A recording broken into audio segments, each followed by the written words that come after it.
Bonjour à toutes, bonjour à tous.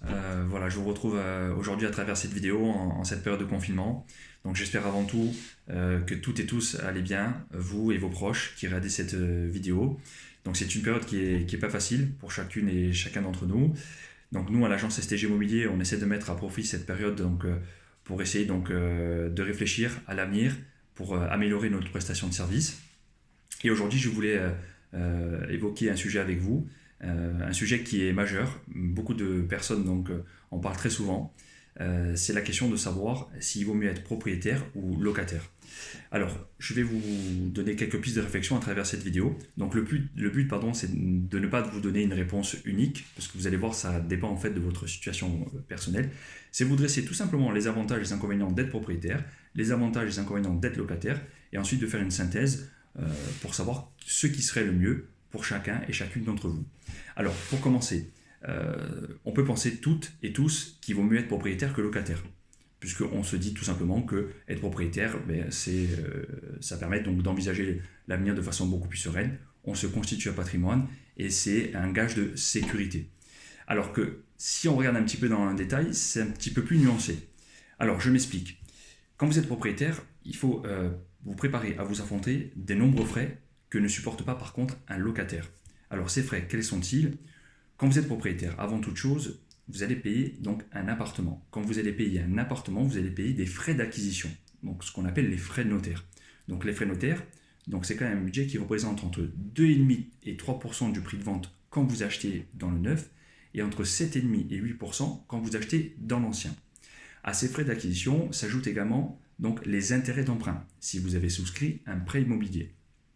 À ces frais également s'ajoute la taxe foncière. Donc la taxe foncière se paye quand vous êtes propriétaire en plus de la taxe d'habitation. Quand vous êtes locataire, vous payez uniquement la taxe d'habitation. Quand vous êtes propriétaire, vous payez et la taxe d'habitation et la taxe foncière. À cela s'ajoutent également donc les frais relatifs à la copropriété. Donc si par exemple dans une copropriété vous avez des gros travaux qui sont à prévoir ou qui sont envisagés, un ravalement de façade, une remise en ordre de l'ascenseur, donc ce sera à vous, propriétaire, de financer ces travaux. Donc d'où l'importance, quand vous achetez un appartement dans une copropriété, de bien consulter les 3 derniers procès-verbaux d'assemblée générale, afin de bien voir la température dans une copropriété, et notamment donc, au niveau des travaux qui seraient éventuellement à prévoir. Donc tout ça, ce sont des frais qui représentent une grosse partie mais justement des frais pour le propriétaire. Et ce qu'il faut également savoir, c'est que le remboursement d'un emprunt va bien souvent être beaucoup plus important que le prix marché d'un appartement en loyer. Je m'explique. Aujourd'hui, imaginons que vous achetez un appartement sur la rue des Sanguinaires, un T2, on va dire, entre 45 et 50 mètres carrés. Donc le prix d'acquisition va être aux alentours des 220 000 euros en moyenne. Si vous envisagez donc de faire un prêt de 220 000 euros sur 25 ans pour un taux de 2%, ce qui est la moyenne aujourd'hui, vous allez vous retrouver avec une mensualité de 950 euros par mois. Ce même appartement, si vous le louez, donc il serait proposé donc un loyer d'entre 750 et 800 euros par mois. Donc, ce qui veut dire entre l'acquisition et la location, il y a une différence quand même entre 150 et 200 euros par mois, ce qui n'est pas négligeable. Donc, propriétaire, oui, mais attention, donc, vous avez de nombreux frais à prévoir.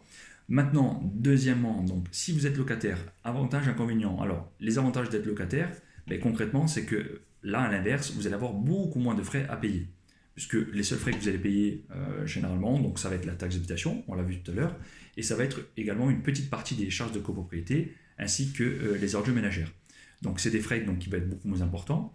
Ensuite, vous allez avoir des frais au niveau de l'appartement que vous n'aurez pas également, parce qu'un propriétaire, quand il est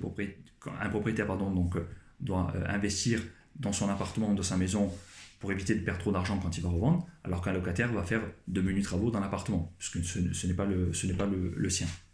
Ensuite, ce qu'il faut savoir quand vous êtes locataire, c'est que vous avez beaucoup plus de souplesse. Si vous voulez déménager, ça va être beaucoup plus simple donc, de déménager quand vous êtes locataire, puisqu'en somme, vous n'avez qu'à respecter qu'un préavis de 1 mois avant de libérer l'appartement. Donc concrètement, au niveau de la souplesse, au niveau des frais, donc il est beaucoup plus intéressant d'être locataire. Et troisième avantage également, quand vous êtes locataire, mais vous avez la possibilité donc, de pouvoir habiter dans des quartiers à très forte tension immobilière. Donc, très forte tension immobilière, concrètement, ça veut dire qu'il y a une demande qui est supérieure à l'offre. Donc, ça veut dire que les prix sont très élevés. Donc, ça veut dire que la possibilité concrètement d'habiter dans des quartiers où il serait très compliqué de pouvoir acheter. Donc, ça, on va dire que ce sont les 3 avantages majeurs. A l'inverse, l'inconvénient majeur quand vous êtes locataire, c'est qu'à la différence d'être propriétaire, vous n'avez pas ce gage de sécurité. Concrètement, vous pouvez toujours avoir donc, une épée de Damoclès au-dessus de vous si le propriétaire veut récupérer un jour son appartement. Ce qui peut poser problème, notamment pour les personnes âgées, bien que, si on rentre dans les détails, les personnes âgées de plus de 65 ans sont quand même protégées. Donc, concrètement, pour répondre à la question, vaut-il mieux être propriétaire ou locataire? Ça va dépendre donc surtout de 2 choses. La première chose, ça va dépendre du prix d'acquisition. Plus le prix va être élevé du bien immobilier, moins ça va être intéressant d'être propriétaire, parce que vous allez payer donc des mensualités de crédit qui vont être très importantes, supérieures donc à la valeur marché de ce même appartement en termes de loyer. Et ensuite, la deuxième chose, ça va dépendre également de la durée à travers laquelle vous allez rester dans l'appartement. Et là, à l'inverse, plus vous allez rester longtemps dans l'appartement, plus il serait intéressant donc d'être propriétaire. Donc en gros, pour résumer, pour synthétiser, si vous avez une vision à court terme, c'est plus intéressant d'être locataire, puisque vous allez payer moins de frais, vous allez avoir beaucoup plus de souplesse et vous avez la possibilité donc d'habiter dans des quartiers sur lesquels il est très difficile donc de pouvoir acheter. A l'inverse, si vous avez une vision à plus long terme, il est beaucoup plus intéressant d'être propriétaire puisque ça vous permet d'envisager l'avenir de façon beaucoup plus sereine. Vous vous constituez un patrimoine, c'est un gage de sécurité et en quelque sorte, si vous souscrivez un prêt immobilier, c'est une épargne à marche forcée. Donc concrètement, ça va dépendre de votre situation personnelle. Donc à vous de voir ce qui est le mieux pour vous en fonction de ces considérations.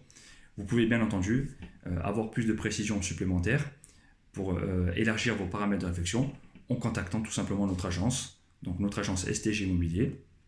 Vous pouvez bientôt nous joindre donc à partir du 11 mai directement à l'agence. En attendant, vous pouvez nous retrouver sur notre site www.stgimmobilier.com. Merci beaucoup, portez-vous bien, prenez soin de vous et de vos proches et je vous dis à bientôt.